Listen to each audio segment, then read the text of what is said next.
Recordamos que esta prueba se tomado parte de Gustavo Platas, ganador y campeón del máximo de universidad a más de 1.500 euros.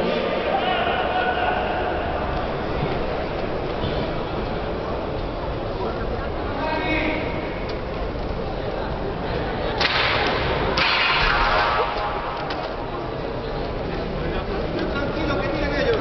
Jaime, detrás, tranquilo, Jaime, tranquilo, Jaime.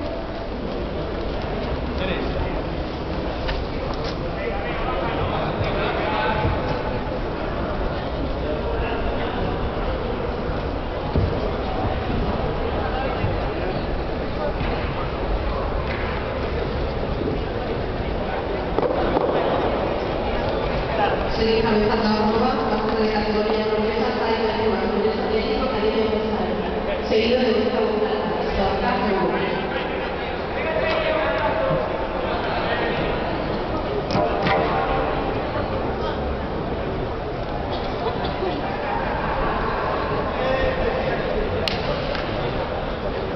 Atletas participantes de las semifinales con los 200 metros lisos mujeres, por favor, acaban la llamada.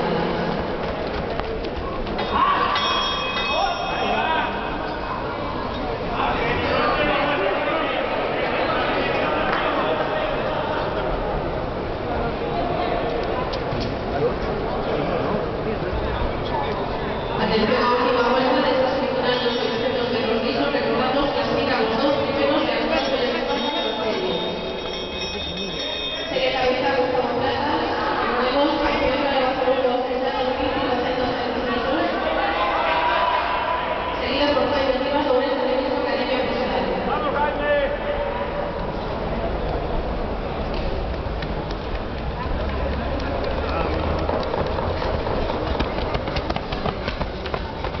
Fuerte.